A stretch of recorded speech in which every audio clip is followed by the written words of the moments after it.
రాజాజ్ఞకు భయపడని తల్లి యుకేబేద్, మోషే తల్లి ఈవిడ. ప్రేమైన వర్లరా, ఈరోజు మనం ఒక గొప్ప విశ్వాసం కలిగిన తల్లి గురించి తెలుసుకుందాం. రాజు ఆజ్ఞకు కూడా భయపడకుండా దేవునిపై నమ్మకం పెట్టుకున్న తల్లి, ఆమె పేరే యుకేబేద్. పరిస్థితి అప్పుడు ఐగుప్తు దేశంలో ఇజ్రాయేళ్లు బానిసలుగా ఉండేవారు. వారి సంఖ్య పెరుగుతుండటంతో ఫరో రాజు భయపడ్డాడు. మరి వారికి రక్షకుడు వీరిలో నుంచి వస్తాడు అనే ఆ ఇదిని బట్టి మగ సంతానాన్ని అందరిని కూడా చంపాలని ఉద్దేశించాడు. అందుకే ఒక క్రూరమైన ఆజ్ఞ ఇచ్చాడు. హెబ్రీలో మగ శిశువు పుట్టిన వెంటనే చంపబడాలి అని. నిర్గమకాండము 1:22 కాడ నుంచి ఈ సందర్భం మనం చదువుతాం. ఆ సమయంలో ఒక తల్లి తన బిడ్డను కన్నింది.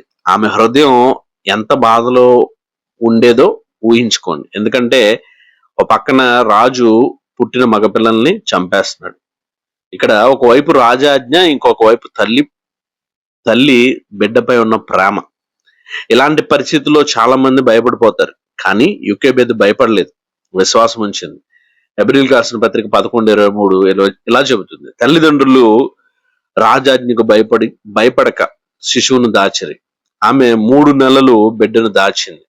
తర్వాత ఒక చిన్న బుట్టలో పెట్టి నదిలో వదిలింది. ఇది ఒక సాధారణమైన చర్య కాదు, ఇది విశ్వాసంతో చేసిన పని. ఆమె అనుకుంది, నేను చేయలేనిది దేవుడు చేస్తాడు. దేవుని కార్యం అద్భుతం ఏంటంటే, ఆ బుట్ట ఫరో కుమార్తె దగ్గరకు చేరింది. ఆమె బిడ్డను దత్తత తీసుకుంది. అదే బిడ్డ తరువాత మోషే అయ్యాడు. దేవుడు తన ప్రజలను రక్షించడానికి మోషేను ఉపయోగించుకున్నాడు. పాఠం ఇక్కడ తెలుసుకోవాల్సింది ఏంటంటే, ప్రేమేంటి వాళ్ళారా, పరిస్థితులు కఠినంగా ఉన్న, చుట్టూ భయం ఉన్న మనం దేవునిపై విశ్వాసం ఉంచాలి. భయం కాదు, విశ్వాసమే నిర్ణయం తీసుకోవాలి. విశ్వాసంతో నిర్ణయం తీసుకోవాలి. ఇక్కడ యుకేబేద్ లాగా మనం కూడా దేవుణ్ణి నమ్మాలి, సరైన పని చేయాలి, భయాన్ని జయించాలి. దేవుడు ఉన్నాడు, దేవుడు తప్పకుండా నాకు సహాయం చేస్తాడు, నన్ను నడిపిస్తాడు ఇబ్బందికరమైన పరిస్థితి నుంచి అని భయపడకుండా ఎప్పుడైతే నువ్వు నిలబడతావో విజయం నీ సొంతం. కాబట్టి చిన్న ప్రార్థన. ఈరోజు నీవు కూడా ఒక కఠినమైన పరిస్థితుల్లో ఉన్నావా, భయపడుతున్నావా? గుర్తుపెట్టుకో, దేవుడు నీకు తోడుగా ఉన్నాడు. నీ విశ్వాసాన్ని ఆశీర్వదిస్తాడు. నువ్వు దేవునిపై నమ్మకం ఉంచితే నీ జీవితంలో కూడా అద్భుతాలు జరుగుతాయి. ఆమేన్.